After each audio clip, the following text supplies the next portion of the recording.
Good morning students. Science classes YouTube channel में आपका स्वागत है। आज के वीडियो में हम कक्षा 10 विषय विज्ञान का चैप्टर नंबर 9 जो प्रकाश है उसके अन्य महत्वपूर्ण प्रश्न हैं उनके बारे में चर्चा करेंगे। तो शुरू करते हैं अपना वीडियो।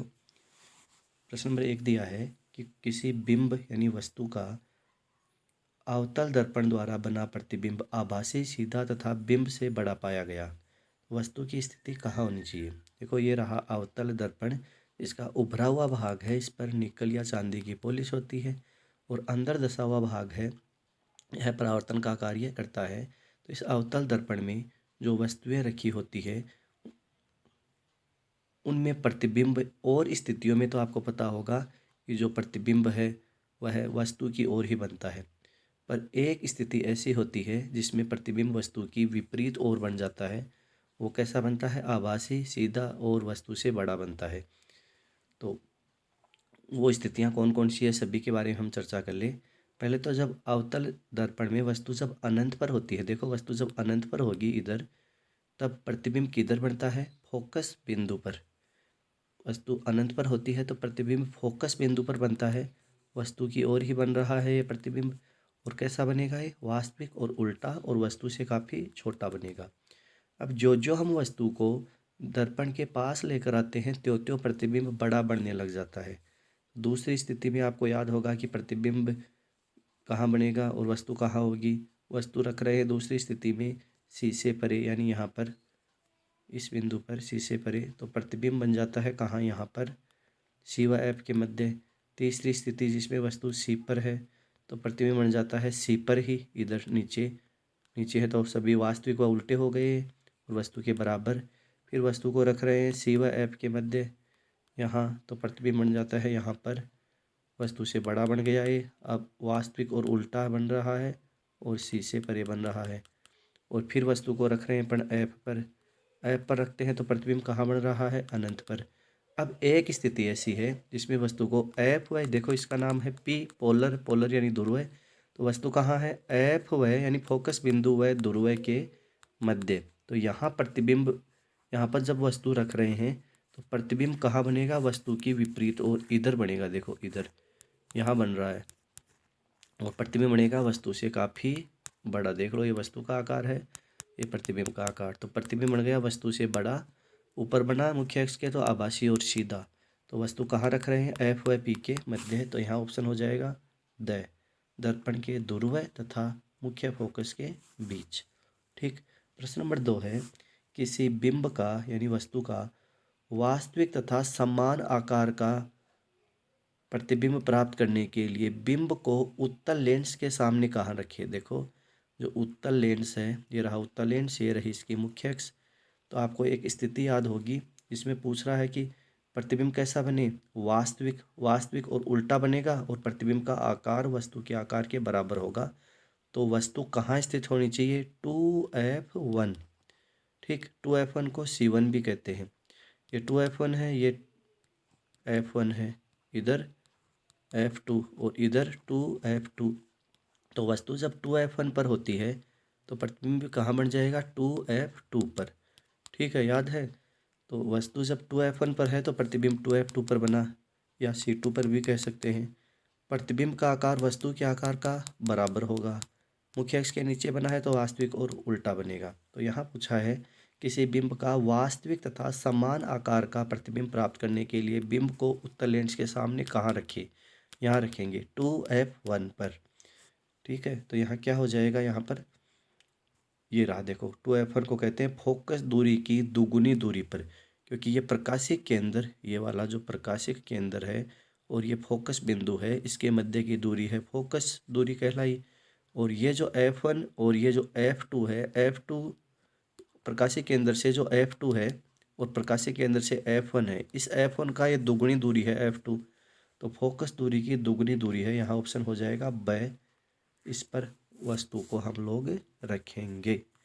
नेक्स्ट है प्रश्न नंबर 3। देखो आप, किसी गोलीय दर्पण तथा किसी पतले गोलीय लेंस दोनों की फोकस दूरियां -15 सेंटीमीटर है, दर्पण और लेंस है। तो देखो आप, तो जो अपन बात करें कि माइनस में फोकस दूरी है किसकी व्यक्त होती है? अपन ले रहे हैं यहाँ पर एक तो अवतल दर्पण। तो अवतल दर्पण में क्या कर रहे हैं, वस्तु देखो इसको इस प्रकार बना देते हैं अपन, इस तरीके से ठीक रहेगा। ये अवतल दर्पण है, ये मुख्य अक्ष है, और यहाँ वस्तु रखी तो प्रतिबिंब इधर बन गया। तो दूरी किस में मापी जाएगी, वस्तु की ओर की दूरियां ऋणात्मक। तो दर्पण कौन सा हुआ, अवतल दर्पण। और लेंस भी होगा अवतल लेंस ही होगा, क्योंकि अवतल जो लेंस होता है उसमें जो प्रतिबिंब आभासी और सीधा बन रहा है, इधर वस्तु की ओर बन रहा है, तो फोकस दूरी माइनस में हो जाएगी। तो यहाँ पर अवतल दर्पण और अवतल लेंस होंगे, तो दोनों ही अवतल, ऑप्शन नंबर क या ए है, ये हो जाएगा सही। नेक्स्ट है, किसी समतल दर्पण पर प्रकाश की किरण अभिलंबवत आपतित होती है तो परावर्तन कोण होगा। देखो समतल दर्पण बना दें अपन, समतल कांच की पट्टी का के इस सिरे पर निकल या चांदी की हमने पॉलिश कर दी है, समतल दर्पण है। तो यहाँ पर कह रहा है कि प्रकाश की किरण अभिलंबवत आपतित हो रही, एकदम सीधी प्रकाश की किरण आपतित हो रही है। तो प्रकाश की किरण अभिलंबवत हुई, इधर से प्रकाश की किरण आई और अभिलंब भी यही हुआ, तो आपतन कोण का मान कितना हुआ, शून्य। आपतन कोण का मान शून्य है तो परावर्तन कोण का मान भी शून्य होगा।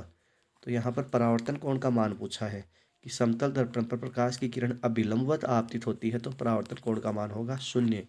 क्यों, क्योंकि आपतन कोण का मान शून्य हुआ, क्योंकि जो प्रकाश की किरण है यानी आपतित किरण और अभिलंब है, दोनों एक ही सिद्ध में है। तो कोण कितना हुआ, आपतन कोण 0, और फिर परावर्तित किरण भी उधर ही गई, क्योंकि परावर्तन कोण और आपतन कोण का मान समान होता है। तो आपतन कोण 0 तो परावर्तन कोण भी 0, यानी यहाँ ऑप्शन हो जाएगा सही, बिल्कुल सही है। नेक्स्ट है, अगला करते हैं अपन। देखो इसमें अवतल लेंस के सामने रखी वस्तु का प्रतिबिंब सदैव होता है। तो अवतल लेंस है, अवतल लेंस, ये रहा अवतल लेंस। इस अवतल लेंस के सामने हमने कोई वस्तु रख दी, यहाँ पर रख दी, तो इस वस्तु का जो प्रतिबिंब हो किधर बनेगा, इधर बनेगा, मुख्य अक्ष के ऊपर। तो बनेगा आभासी व सीधा, ठीक है। अवतल लेंस के सामने रखी वस्तु का प्रतिबिंब सदैव होता है, कैसा बनेगा, इधर आभासी और सीधा, क्योंकि मुख्य अक्ष के ऊपर बन रहा है, आभासी और सीधा। यह आपतित किरण है और ये अपवर्तित किरण है। नेक्स्ट, डायप्टर मात्रक है। तो डायप्टर किसका मात्रक होता है, लेंस की शक्ति का, क्योंकि लेंस की शक्ति P बराबर होता है 1/f। f का मान मीटर में होना चाहिए, तो लेंस की शक्ति है उसका मात्रक हो गया 1/मीटर, या इसी को डायप्टर कहते हैं।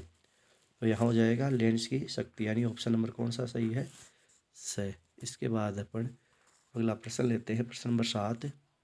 देखना, एक जरा दृष्टि दोष वाला मनुष्य 2 लेंसों वाला चश्मा लगाता है। इसमें अब क्या सिस्टम है, आपको याद होगा जरा दृष्टि दोष में द्विफोक्सी लेंस प्रयुक्त किया जाता है, और उस द्विफोक्सी लेंस में जो चश्मा होता है उसका नीचे का भाग उत्तल, ये उत्तल, और ऊपरी भाग है वो अवतल होता है। तो क्या होगा, नीचे वाला उत्तल लेंस और ऊपरी भाग है अवतल लेंस होगा, यानी ऑप्शन नंबर ब है वो सही है। नेक्स्ट क्वेश्चन है, आँख का वह भाग जहाँ वस्तु का प्रतिबिंब बनता है वह है। तो आँख में जो प्रतिबिंब कहाँ बनता है, रेटिना के दृष्टि पटल पर। अपनी आँख के 3 पटल है ना, रक्त पटल, और रक्त पटल है, फिर मध्य पटल आ गया, और दृष्टि पटल जो अंदर वाला भाग हुआ। तो दृष्टि पटल रेटिना पर स्थित होता है।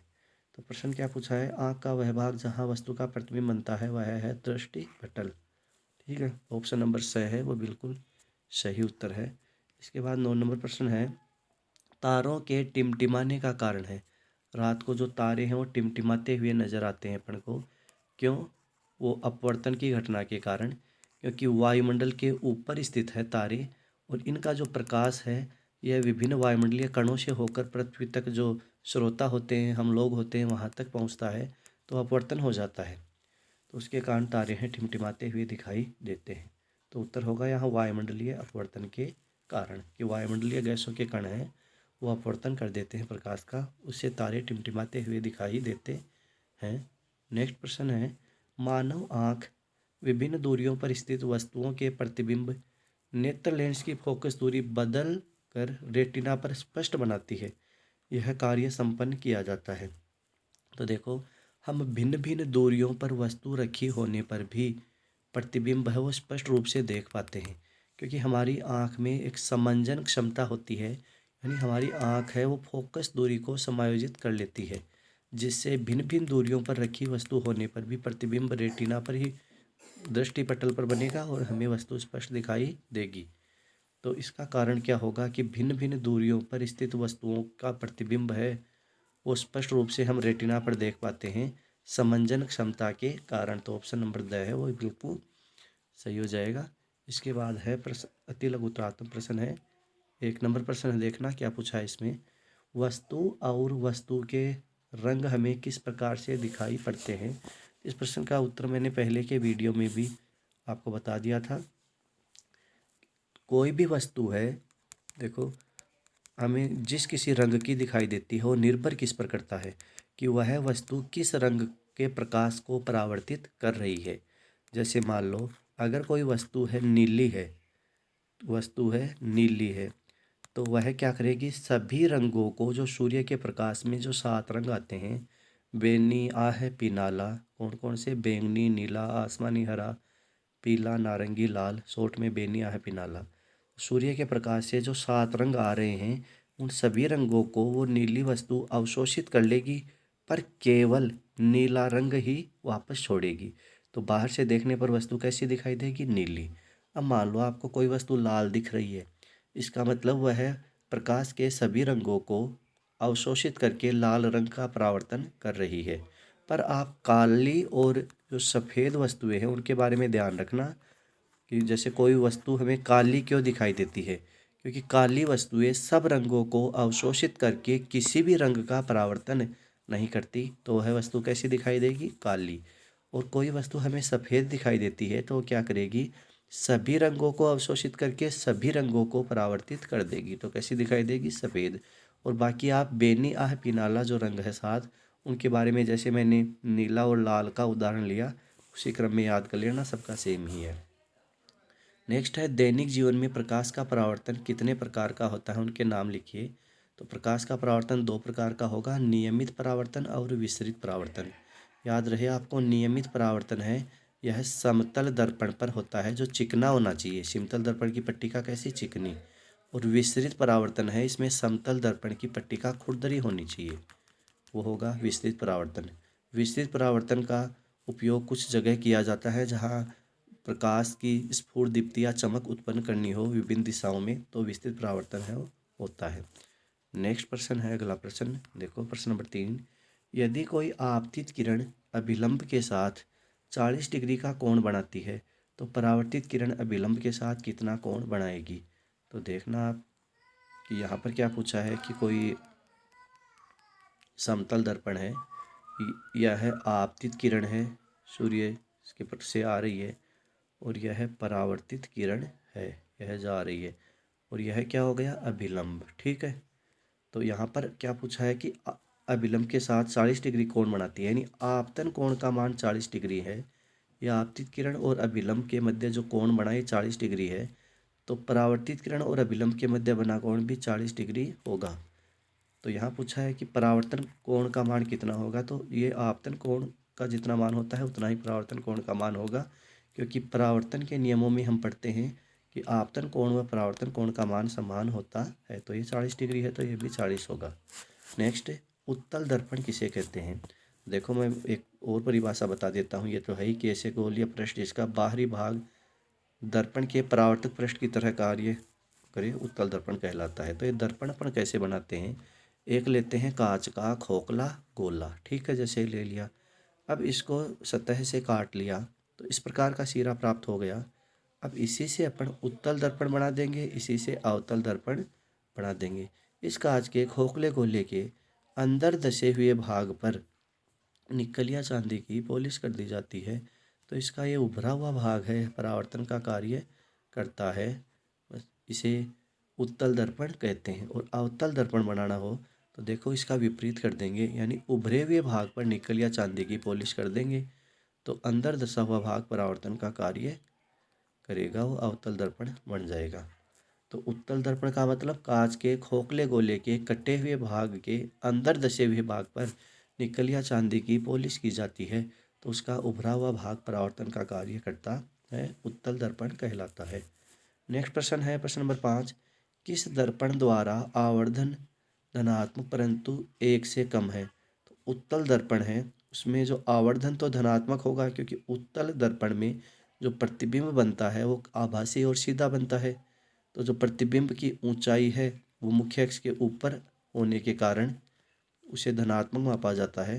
पर ये 1 से कम इसलिए होगा क्योंकि यहाँ प्रतिबिंब बन रहा है छोटा, जब वस्तु अनंत पर होती है तब।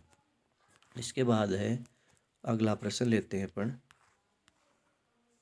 प्रश्न नंबर 6। कार्तिक चिन्ह परिपाटी के कोई 2 बिंदु लिखिए। तो कार्तिक चिन्ह परिपाटी क्या कह रही थी कि जो दर्पण है उसके बाईं ओर की जितनी भी दूरियां हैं उनको ऋणात्मक मापा जाता है, और दाईं ओर की दूरियां हैं उनको धनात्मक मापा जाता है। एक तो ये आप ये बता देना। दूसरी आप बता सकते हो कि जो वस्तु मुख्य अक्ष के ऊपर स्थित होती है तो उसकी ऊंचाई है धनात्मक, और नीचे होने की स्थिति में ऋणात्मक मापी जाती है। नेक्स्ट है 7 नंबर। अवतल दर्पण के मुख्य फोकस की परिभाषा लिखिए। तो देखो, जो अवतल दर्पण जो होता है, जैसे मैंने बनाया अवतल दर्पण, मुख्य फोकस किसे कहते हैं, एफ किसे कहते हैं, तो अपन कहेंगे कि अवतल दर्पण की मुख्य अक्ष के समांतर जब अनंत से प्रकाश की किरण दर्पण पर आपतित होती है तो परावर्तन के पश्चात यह किरण मुख्य अक्ष के जिस बिंदु पर मिलती है उसे मुख्य फोकस या फोकस बिंदु कहते हैं। ठीक है, ये परिभाषा यहाँ दे रखी है। अवतल दर्पण के मुख्य अक्ष पर स्थित ऐसा बिंदु, देखो ये इस मुख्य अक्ष पर ही है ये बिंदु, अवतल दर्पण के मुख्य अक्ष पर है ये बिंदु, जहाँ पर दर्पण के मुख्य अक्ष के समांतर आने वाली किरणें, जैसे किरण आई परावर्तन के पश्चात मिल रही है। नेक्स्ट है अगला प्रश्न, प्रश्न नंबर 8। एक गोलीय दर्पण की वक्रता त्रिज्या 20 सेंटीमीटर है, इसकी फोकस दूरी होगी। देखो, गोलीय दर्पण है, वक्रता त्रिज्या आर है, किसमें ली 20 सेंटीमीटर, तो फोकस दूरी पूछी है। क्योंकि हम जानते हैं फोकस दूरी एफ बराबर होता है, सिस्टम क्या था, एफ बराबर हो जाएगा 1/r, ये फॉर्मूला था, ये सिस्टम था। एफ बराबर होता है 1/r, आर का मान 20 दे रखा है, तो एफ बराबर 1/20 आ जाएगा, एफ बराबर r/2। और इसको जब हम अपन लोग हल करें कि यहाँ पर ये 20 सेंटीमीटर में है, तो मान आ जाएगा इसका, नेक्स्ट देखना, r बराबर 2 × f दे रखा है फोकस दूरी, अपन को क्या निकालना फोकस दूरी, तो f बराबर आ गया r/2। r का मान कितना दे रखा है 20/2, r का मान दे रखा है 20/2, तो 10 आ जाएगा। इस तरीके से होगा ये, देखना r बराबर है 2f, तो हमें f निकालना है, तो f आ जाएगा r/2, r का मान है 20/2, तो आ जाएगा 10, 20/2 बराबर। ठीक है, क्लियर है ये उत्तर, जैसे मैं बता रहा हूँ वापस से सुन लो। दिया गया क्या है, वक्रता त्रिज्या r बराबर कितनी है 20 सेंटीमीटर, तो हम जानते हैं एक फॉर्मूला कि r बराबर 2f होता है, यानी फोकस दूरी का दुगना वक्रता त्रिज्या होती है। तो हमें f निकालना है, तो f बराबर अपन को क्या फॉर्मूला काम में लेंगे, r/2। पहले मैंने बताया था f बराबर उस तरीके से नहीं, यहाँ ऐसे कर लेना, f बराबर r/2, तो r का मान कितना हो जाएगा 20, फिर /2, 20/2 बराबर 10 सेंटीमीटर। ठीक है, नेक्स्ट प्रश्न है, एक समतल दर्पण द्वारा उत्पन्न आवर्धन +1 है, इससे क्या अभिप्राय है। इससे पता चला कि +1 है, तो इसका मतलब हुआ प्रतिबिंब का आकार बिंब के आकार के बराबर है। ठीक है, प्लस एक और बात है इसमें कि धनात्मक चिन्ह है, यह प्रदर्शित करता है कि प्रतिबिंब आभासी और सीधा बनेगा। नेक्स्ट है, उस दर्पण का नाम बताइए जो बिंब का यानी वस्तु का सीधा तथा आवर्धित प्रतिबिंब बनाता है। जो अवतल दर्पण होता है वह क्या कर लेता है, वस्तु का सीधा और आवर्धित यानी बड़ा प्रतिबिंब बनाता है। कब? जब वस्तु कहाँ स्थित होगी वो भी पता होना चाहिए। एफ व पी के मध्य स्थित होगी, उस स्थिति में यह प्रतिबिंब है बनेगा। नेक्स्ट है, हम वाहनों में उत्तल दर्पण को पश्च दृश्य दर्पण के रूप में वरीयता क्यों देते हैं? इसका कारण है कि उत्तल दर्पण जो होता है वो किनारों से, उत्तल दर्पण जो होता है, देखो उत्तल दर्पण इधर बना देता हूँ मैं। उत्तल दर्पण होता है वो किनारों से कैसा होता है? मुड़ा होता है थोड़ा, जिससे उसका दृष्टि क्षेत्र है वो काफ़ी बढ़ जाता है। तो यही कारण होता है कि इसे पश्च दृश्य के रूप में प्रयुक्त करते हैं। किनारों से कैसा हो जाता है? थोड़ा सा मुड़ा रहता है। उपग्रहों से प्राप्त संकेतों को एकत्रित करके अभिग्राही तक किसके द्वारा पहुंचाया जाता है? तो अवतल दर्पण है, उसका प्रयोग होता है उपग्रहों के संकेत हैं उनको अभिग्राही तक पहुंचाने के लिए। नेक्स्ट है, परावर्तक टेलीस्कोप में कौन सा दर्पण प्रयोग करते हैं?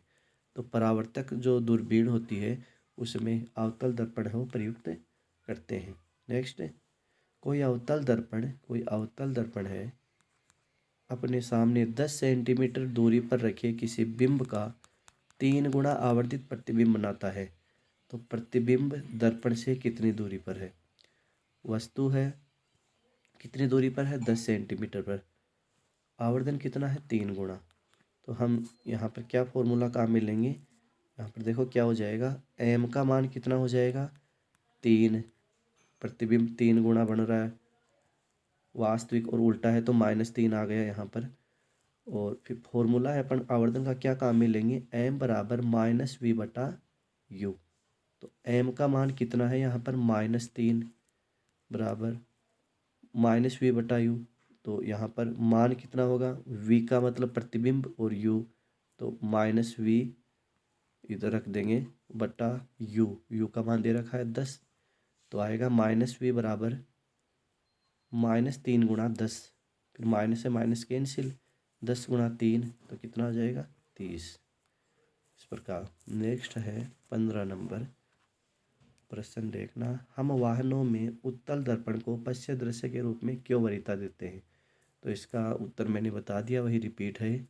इसका दृष्टि क्षेत्र अधिक होता है, कारण है कि किनारों से वक्रित होता है, ठीक है, जिससे इसका दृष्टि क्षेत्र अधिक होता है।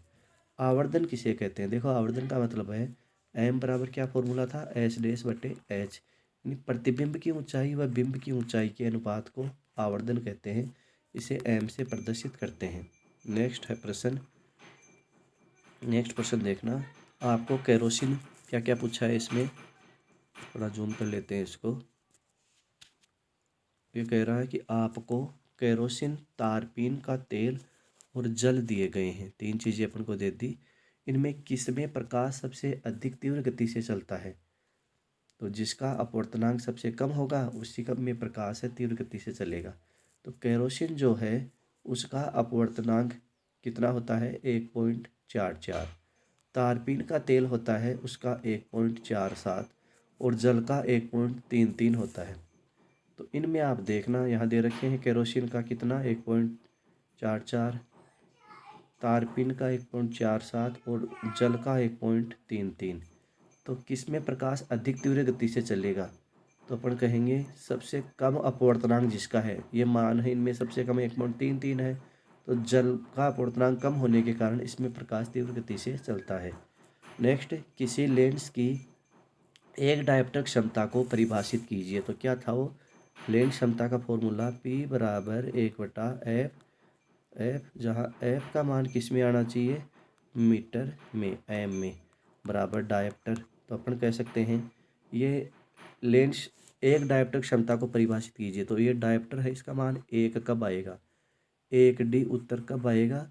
जब ये 1/f था तो f का मान भी 1 मीटर आ जाए, तो 1 से 1 आ जाएगा। यदि किसी लेंस की फोकस दूरी अपन क्या कहेंगे? 1 मीटर हो तो उसकी लेंस क्षमता 1 डायोप्टर होगी। किसी लेंस की फोकस दूरी 1 मीटर हो, या f का मान 1 हो, तो लेंस क्षमता आ जाएगी 1 डायोप्टर। 2 मीटर फोकस दूरी वाले किसी अवतल लेंस की क्षमता ज्ञात कीजिए। ये करते हैं अपन हल। 2 मीटर फोकस दूरी वाले किसी अवतल लेंस की क्षमता ज्ञात कीजिए। तो फोकस दूरी है 2 मीटर है, अवतल लेंस की फोकस दूरी है और ऋणात्मक मापी जाती है, क्योंकि अवतल लेंस में प्रतिबिंब किधर बनता है, वस्तु की ओर बनता है। तो एफ का मान है -2 मीटर। तो यहाँ है उत्तर कितना आ जाएगा, 0.5 डायप्टर। कैसे निकालेंगे, एफ का मान दे दिया बराबर -2 मीटर और लेंस क्षमता है पी बराबर होता है 1/एफ। एफ का मान कितना है, -2 मीटर, तो 1/-2। अब इसे हल करेंगे, 1/1 में -2 का भाग लगाएंगे तो आ जाएगा 0.5, ठीक, डायप्टर। नेक्स्ट है मुख्य अक्ष को परिभाषित कीजिए। तो मुख्य अक्ष का मतलब है लेंस के दोनों वक्र पृष्ठ। जैसे यहाँ दो, एक लेंस ले लिया उत्तल लेंस और ये हो गई मुख्य अक्ष। तो इसकी परिभाषा पूछिए अपन से। तो ये जो उत्तल लेंस है इसके दो वक्र पृष्ठ है, एक ये एक ये वक्र पृष्ठ है, ये किसी उत्तल लेंस का ही कटा हुआ भाग है और ये वक्र पृष्ठ है इधर वाले उत्तल लेंस का कटा हुआ भाग है। तो ये पहले जो कांच के खोखले गोले थे उनके जो केंद्र बिंदु है, उनके केंद्र बिंदु उनको मिलाने वाली ये वाली रेखा, बस इसी को आगे बढ़ाते हैं तो मुख्य अक्ष वो प्राप्त हो जाती है। इसके बाद है नेक्स्ट प्रश्न, फोकस दूरी को परिभाषित कीजिए। देखो फोकस दूरी का मतलब है फोकस बिंदु व प्रकाशीय केंद्र के मध्य की दूरी को फोकस दूरी कहते हैं। जैसे ये उत्तल लेंस है, यह मुख्य अक्ष है, यह अनंत से प्रकाश की किरण गई, उत्तल लेंस में अपवर्तन के पश्चात यह प्रकाश की किरण है अभिसारित हो गई। तो इधर इस मुख्य अक्ष के जिस बिंदु से मिली उसे फोकस बिंदु कहते हैं, F2 इसको कहेंगे F2, ठीक है। और ये F2 यानी फोकस बिंदु और ये प्रकाशीय केंद्र, इनके मध्य की ये वाली दूरी है, इसे फोकस दूरी कहते हैं। नेक्स्ट, वाहनों के साइड मिरर यानी पार्श्व दर्पण के रूप में कौन सा दर्पण प्रयोग करते हैं। तो वो कौन सा है, पहले बहुत बार आ गया है, उत्तल दर्पण। इसका ये किनारों से वक्रित होता है इसलिए इसका दृष्टि क्षेत्र भी अधिक होता है। नेक्स्ट प्रश्न है, यदि प्रकाश की किरण कांच की पट्टिका पर लंबवत आपतित हो तो अपवर्तन का मान होगा, अपवर्तन कोण का मान कितना होगा, 0। देखो प्रकाश की किरण कोई कांच की पट्टिका है उस पर लंबवत आपतित हो, तो लंबवत आपतित होने पर देखो ये आपतित किरण है और अभिलंब भी लंबवत होगा, तो आपतित किरण और अभिलंब के मध्य बना कोण कितना, 0। तो अपवर्तन कोण का मान भी कितना हो जाएगा फिर, 0, क्योंकि अपवर्तित किरण भी उसी माध्यम से होकर फिर चली जाती है, उसी माध्यम से होकर चली जाएगी। तो अपवर्तित किरण और अभिलंब के मध्य भी 0 कोण बनेगा। इसके बाद आगे का लेते हैं प्रश्न नंबर 24, प्रकाश की किरणों को फैलाने वाले लेंस का नाम लिखिए। तो लेंस कौन सा है, वो अवतल लेंस। देखना ये जो अवतल लेंस है, ये अवतल लेंस बनाया मैंने, ये रही मुख्य अक्ष, ये गई प्रकाश की किरण, ये हो गया अपवर्तन और किरण अभिसारित हो गई, फैल गई। तो यह अवतल लेंस से क्या करता है, जो भी किरण जाती है उन सबको फैला देता है, यानी मुख्य अक्ष से होकर गुजरने नहीं देगा। प्रतिबिंब भी इसका आभासी और सीधा बनता है, तो यहाँ हो जाएगा अवतल लेंस। नेक्स्ट, उस दर्पण का नाम लिखिए जो वस्तु का बड़ा एवं कल्पित प्रतिबिंब बनाता है।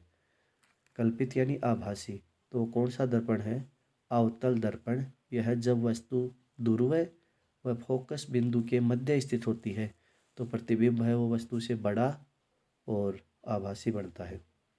नेक्स्ट, यदि कोई वस्तु उत्तल दर्पण के ध्रुव तथा अनंत के मध्य रखी जाए तब उसका प्रतिबिंब कहाँ बनेगा। देखो उत्तल दर्पण है तो वस्तु कहाँ स्थित है, इसके ध्रुव यानी P और अनंत के मध्य स्थित है, तो उसका प्रतिबिंब कहाँ बनेगा, दर्पण के फोकस जो F और ध्रुव है उनके मध्य बनेगा। इस स्थिति में प्रतिबिंब यहाँ बनता है। नेक्स्ट 27 नंबर प्रश्न है, उस दर्पण का नाम क्या है जिसका प्रयोग दंत चिकित्सक अपने रोगी के दांत देखने के लिए करते हैं। तो ये जो अवतल दर्पण है इसकी सहायता से जो डेंटिस्ट है वो क्या करते हैं, रोगी के दांत है वो देखते हैं, तो वो बड़े करके दिखाई देते हैं उनको। नेक्स्ट है, अवतल दर्पण के मुख्य अक्ष पर, अवतल जो दर्पण ले लिया इसकी मुख्य अक्ष है, इस पर कोई वस्तु किस स्थान पर रखी जाए जिससे इस वस्तु का वास्तविक प्रतिबिंब प्राप्त हो सके, जिसकी माप वस्तु की लंबाई के बराबर हो। तो यानी उसका आकार है वो भी वस्तु के बराबर हो आकार, तो यहाँ वस्तु को कहाँ रखेंगे, सी पर। अवतल दर्पण में वस्तु को कहाँ रखेंगे, वक्रता केंद्र पर। वक्रता केंद्र पर रखने पर जो प्रतिबिंब है वो भी कहाँ बनेगा, वक्रता केंद्र पर नीचे बनेगा, तो वास्तविक और उल्टा बनेगा। नेक्स्ट, किसी लेंस की दोनों फोकस दूरियां कब बराबर होती है? जब लेंस के दोनों ओर एक समान माध्यम हो और दोनों वक्रता त्रिज्याएं समान हो तो लेंस की दोनों फोकस दूरियां हैं वो धनात्मक होती है। दोनों दूरियां हैं दोनों तरफ वो समान होने की स्थिति में। नेक्स्ट है, अपवर्तन का प्रथम नियम लिखिए। तो अपवर्तन का प्रथम नियम क्या कहता है कि जो आपतित किरण है जो आ रही है और जो अपवर्तित किरण है और जो अभिलंब है, देखो ये तीनों कहाँ होनी चाहिए, एक ही जगह रहनी चाहिए, एक ही तल पर स्थित होने चाहिए, इसी बिंदु पर आकर मिलने चाहिए। आपतित किरण ये, अपवर्तित किरण ये वाली और अभिलंब तीनों एक ही तल में स्थित होते हैं। यह भी अपवर्तन का प्रथम नियम है। नेक्स्ट है, जब आप एक पारदर्शी कांच के पेपरवेट को किसी लिखित पृष्ठ पर रखते हैं तो क्या अनुभव करते हैं? तो जब हम एक पारदर्शी जो कांच का पेपरवेट है, जो कांच का पेपरवेट जो पारदर्शी है, उसको कोई जहाँ कुछ लिखा होता है, जैसे कोई किताब वगैरह पर अक्षर लिखे हैं वहाँ रखते हैं, तो वहाँ पर ऐसे लगता है कि जो अक्षर जो दबे हुए हैं वो कुछ ऊपर उठ आए हैं, यानी अपवर्तन की घटना हो गई है। जैसे पानी की बाल्टी में सिक्का रखते हैं तो वो सिक्का थोड़ा ऊपर उठा हुआ दिखाई देता है, या पानी से भरी बाल्टी में कच्ची पेंसिल रखने पर पेंसिल थोड़ी मुड़ी हुई दिखाई देती है। तो ये सब घटनाएं हैं वो अपवर्तन से संबंधित है। नेक्स्ट प्रश्न है 32 नंबर, प्रकाश की किरणों को केंद्रित करने के लिए कौन सा लेंस प्रयोग किया जाता है? तो आप देखना, कौन प्रकाश की किरणों को केंद्रित यानी अभिसारित कौन सा लेंस करता है? उत्तल लेंस। देखो उत्तल लेंस, ये प्रकाश की किरण गई, जैसे ही अपवर्तन हुआ, ये माध्यम दोनों को पृथक करने वाला स्थान हुआ, ये अपवर्तित किरण है, ये मुख्य अक्ष से होकर गुजरेगी, तो ये सभी प्रकाश की किरणें हैं वो अभिसारित हो रही है। इसीलिए उत्तल लेंस का अन्य नाम अभिसारी लेंस भी है। और अवतल लेंस क्या करता है, प्रकाश की किरणों को फैला देता है, तो उसे अपसारी लेंस भी कहते हैं। किसे? अपसारी लेंस अवतल लेंस को कहेंगे और अभिसारी लेंस उत्तल लेंस को कहेंगे। नेक्स्ट है, प्रकाश की किरण का सघन से विरल माध्यम में प्रवेश करने पर उसके वेग पर क्या प्रभाव पड़ता है? तो प्रकाश की किरण है सघन यानी जल है, जैसे उससे होकर फिर हवा में जा रही है। प्रकाश की किरण जल से होकर कहाँ जा रही है? हवा में। तो क्योंकि जल है सघन माध्यम है और हवा विरल माध्यम है, जल में प्रकाश की किरण, क्योंकि जल होने के कारण, द्रव होने के कारण कण पास पास थे, इसलिए किरण धीरे वेग से चल रही थी। जैसे ही हवा आई, हवा में कण दूर दूर है, तो कण दूर होने के कारण वेग है वो बढ़ गया। तो हम कहेंगे जब प्रकाश की किरण सघन माध्यम से विरल माध्यम में प्रवेश करती है तो उसका वेग बढ़ जाता है। नेक्स्ट, जब प्रकाश की किरण विरल माध्यम से सघन माध्यम में जाती है तो आपतन और अपवर्तन कोण में से किस कोण का मान अधिक होगा? देखो प्रकाश की किरण कहाँ जा रही है? विरल माध्यम से सघन माध्यम में, ठीक है, यानी वायुमंडल से जल में जा रही है, यूँ समझ लो वायुमंडल से कहाँ, जल में जा रही है प्रकाश की किरण।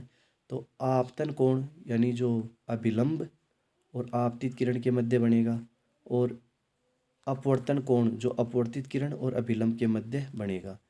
इनमें किसका मान अधिक होगा? तो आपको पता होगा, जो जब प्रकाश की किरण विरल माध्यम से सघन माध्यम में जाती है तो जो अपवर्तित किरण है यह अभिलंब की ओर झुक जाती है, तो कोण का मान थोड़ा कम हो जाता है, यानी आपतन कोण तो होगा ज़्यादा और अपवर्तन कोण होगा कम। अपवर्तन कोण कम क्यों हो गया?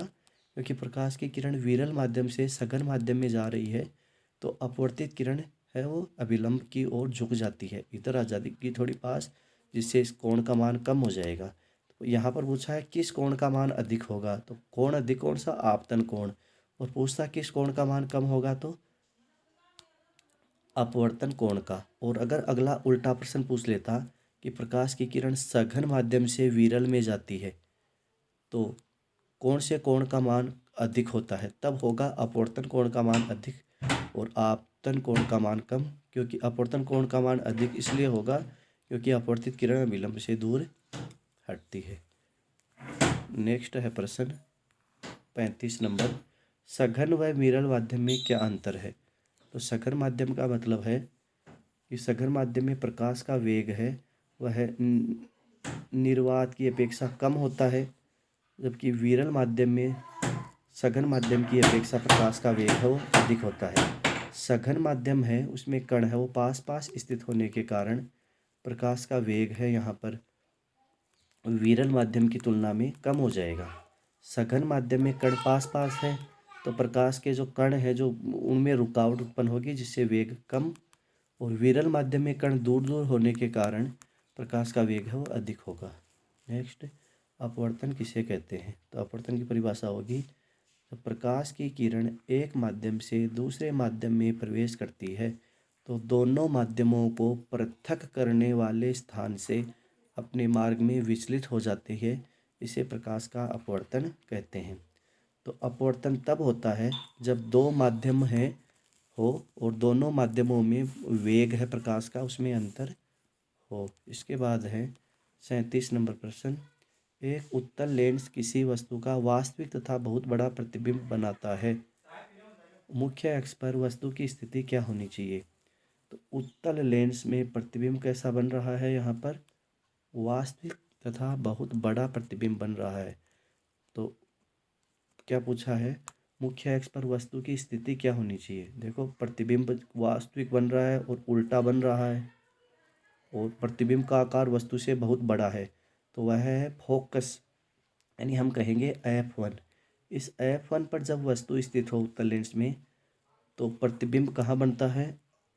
अनंत पर बनता है, अनंत पर, और उसका आकार है वो काफ़ी बड़ा होता है, तो इधर काफ़ी बड़ा बनेगा आगे जाकर। तो वस्तु कहाँ होनी चाहिए? फोकस पर स्थित होनी चाहिए। नेक्स्ट, उस भौतिक राशि का नाम बताइए जो प्रकाश के एक माध्यम से दूसरे माध्यम में प्रवेश करने पर अपवर्तित रहती है। वह है प्रकाश की आवृत्ति। प्रकाश की आवृत्ति है वह है आपतित किरण और अपवर्तित किरण दोनों की आवृत्ति समान होती है, परंतु चाल है वो अपवर्तन में वो बदल जाती है। नेक्स्ट है, अभिसारी लेंस की क्षमता धनात्मक होती है या ऋणात्मक? देखो अभिसारी लेंस का मतलब कौन सा है? उत्तल लेंस। ठीक, उत्तल लेंस, क्योंकि यही प्रकाश की किरण को क्या कर रहा है? अभिसारित कर रहा है। तो इसकी क्षमता जो होती है वो धनात्मक होगी या ऋणात्मक? क्षमता जो निकालते हैं वो फोकस दूरी से निकालते हैं, तो फोकस दूरी, फोकस बिंदु है इधर वाली प्रकाशीय केंद्र के मध्य की हुई, चिन्ह परिपाटी कहती है कि फोकस दूरी है वो धनात्मक होगी उत्तल लेंस की, तो फिर लेंस क्षमता भी धनात्मक होगी। नेक्स्ट है, प्रकाश तंतु किस घटना के प्रभाव से संचार में प्रयुक्त होते हैं? तो जो पूर्ण आंतरिक परावर्तन की घटना होती है उसमें प्रकाश तंतु है वो प्रयुक्त होते हैं। ये क्या कर लेते हैं? प्रकाश को इर्द गिर्द टकरा देते हैं, जिसके कारण क्या है कि वो कण बिखरते रहते हैं। जैसे कहा जाता है कि हीरा पूर्ण आंतरिक परावर्तन के कारण चमकता रहता है। हीरा जो होता है वह पूर्ण आंतरिक परावर्तन के कारण चमकेगा, क्योंकि उसमें एक बार जो प्रकाश अंदर चला जाता है वह इर्द गिर्द टकराता है और जिधर भी टकराएगा उधर चमक उत्पन्न होती रहती है। नेक्स्ट प्रश्न है, क्रांतिक कोण से आप क्या समझते हैं? क्रांतिक कोण का मतलब कोई अपवर्तन कोण का मान ही होगा यहाँ। इसमें आपतित किरण के लिए अपवर्तन कोण का मान 90 डिग्री हो जाता है, वो क्रांतिक कोण कहलाता है। यानी आपतित किरण और फिर वो क्रांतिक जो अंतिम स्तर है दूसरा का माध्यम वो 90 डिग्री हो जाता है। फिर है, प्रकाश स्पेक्ट्रम में पाए जाने वाले जो वर्ण है, रंग, उनके नाम पूछे हैं तो आप याद कर सकते हो शॉर्ट में, बेनी आ है, पीनाला। प्रकाश स्पेक्ट्रम में कौन से रंग आएंगे? बेनी आ है, पीनाला। बैंगनी, नीला, आसमानी, हरा, पीला, नारंगी, लाल। तो स्पेक्ट्रम प्रकाश का है, उसमें क्या करते हैं? प्रिज्म होता है और इस प्रिज्म को धूप में रखते हैं और सूर्य का प्रकाश है इस प्रिज्म से होकर गुजरता है, तो यहाँ पर 7 रंगों के स्पेक्ट्रम प्राप्त हो जाता है। उन रंगों का नाम बेनी आ है, पीनाला है। बैंगनी, नीला, आसमानी, हरा, पीला, नारंगी, लाल।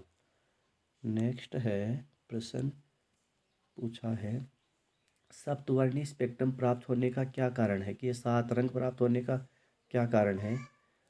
मुख्य कारण है कि विभिन्न रंगों की किरणें किसी माध्यम में भिन्न भिन्न वेग से गति करती है, तो उसी वेग के अनुसार उन रंगों का क्रम है वो आ जाता है।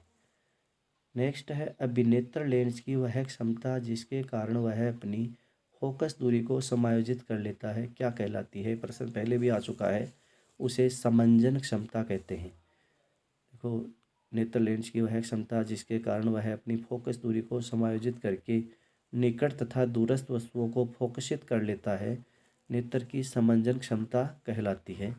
और सामान्य अवस्था में जो स्वस्थ आँख है उसकी समंजन क्षमता 4 डायोप्टर होती है। नेक्स्ट 45 नंबर प्रश्न है, निकट दृष्टि दोष का कोई व्यक्ति दूरी पर रखी वस्तुओं को सुस्पष्ट नहीं देख सकता। निकट दृष्टि दोष में क्या होता है, व्यक्ति को निकट की वस्तु स्पष्ट दिखाई देती है और दूर की वस्तु स्पष्ट दिखाई नहीं देती, तो दूर की वस्तु को स्पष्ट नहीं देख पाएगा। इस दोष को दूर करने के लिए प्रयुक्त संशोधक लेंस किस प्रकार का होना चाहिए? यानी निकट दृष्टि दोष का निवारण किससे होगा? अवतल लेंस। तो अवतल लेंस का चश्मा है वो लगाएगा व्यक्ति, उससे उसका दोष है उसका निवारण हो जाएगा और वह दूर की वस्तु को भी स्पष्ट रूप से देखने लग जाएगा। नेक्स्ट प्रश्न है, मानव नेत्र की सामान्य दृष्टि के लिए दूरबिंदु तथा निकट बिंदु नेत्र से कितनी दूरी पर होते हैं? तो सामान्य आँख है अपनी, वह अनंत दूरी पर रखी वस्तु को देख पाएगी स्पष्ट रूप से, और निकट बिंदु है 25 सेंटीमीटर। हमारी आँख 25 सेंटीमीटर से और अधिक पास रखी वस्तु को स्पष्ट रूप से नहीं देख पाती, तो इसी को हम एक दृष्टिपरास कहते हैं। कि हमारी दृष्टिपरास क्या है? दूर बिंदु तो अनंत और निकट बिंदु है 25 सेंटीमीटर, इनके मध्य की दूरी को ही दृष्टिपरास कहते हैं। नेक्स्ट और लेते हैं अपन प्रश्न, इसमें देखना क्या पूछा है, निकट बिंदु से क्या तात्पर्य है? तो अभी जो ऊपर परिभाषा आई थी वही है, नेत्र के अधिकतम दूरी पर स्थित वह बिंदु जिस पर रखी वस्तु का नेत्र के रेटिना पर स्पष्ट प्रतिबिंब बन सके, यही निकट बिंदु कहलाता है और इसका मान है 25 सेंटीमीटर। कि अपनी आँख से अधिकतम दूरी पर बिंदु है, इसमें प्रतिबिंब रेटिना पर स्पष्ट रूप से बन रहा है। और न्यूनतम दूरी है, यह सामान्य आँख के लिए निकट बिंदु की आँख से दूरी 25 सेंटीमीटर है। यहाँ पूछा है न्यूनतम दूरी किसे कहते हैं, तो न्यूनतम दूरी उसी 25 सेंटीमीटर को कहते हैं। एक सामान्य आँख के लिए निकट बिंदु की आँख से दूरी 25 सेंटीमीटर होती है। इस दूरी को स्पष्ट दृष्टि के लिए न्यूनतम दूरी कहते हैं। और दृष्टिपरास है किसे कहेंगे? किसी आँख के निकट बिंदु जिसका मान कितना बताया मैंने, 25 सेंटीमीटर, और दूर बिंदु जिसका मान है अनंत, इन दोनों के बीच की दूरी को दृष्टिपरास कहते हैं। सामान्य आँख के लिए यह 25 सेंटीमीटर से अनंत होती है। 25 सेंटीमीटर न्यूनतम बिंदु है जिस पर हमें स्पष्ट रूप से दिखाई दे पाता है, और अधिकतम है अनंत। नेक्स्ट क्वेश्चन, एक विद्यार्थी कक्षा में अंतिम पंक्ति में बैठा है। क्लास में पिछली लाइन में बच्चा बैठा है जिसे अध्यापक द्वारा बोर्ड पर लिखा संदेश स्पष्ट दिखाई नहीं देता। टीचर पढ़ा रहा हो, उसे दिख नहीं रहा, तो बताइए विद्यार्थी किस दोष से पीड़ित है? यानी उस विद्यार्थी को पीछे बैठा है तो दूर की वस्तु स्पष्ट दिखाई नहीं देती, इसका मतलब उसे अगर अगली लाइन में बैठा दे तो उसे बोर्ड अच्छे से दिखाई देगा। तो कहने का मतलब निकट की वस्तु स्पष्ट दिखाई देगी और दूर की वस्तु स्पष्ट दिखाई नहीं देगी, तो इस दोष को निकट दृष्टि दोष कहते हैं। और इस दोष के निवारण के लिए अवतल लेंस उस बच्चे को, विद्यार्थी को प्रयुक्त करना होगा। ये था हमारा आज का वीडियो। अगर वीडियो पसंद आया हो तो चैनल को सब्सक्राइब ज़रूर करना। धन्यवाद।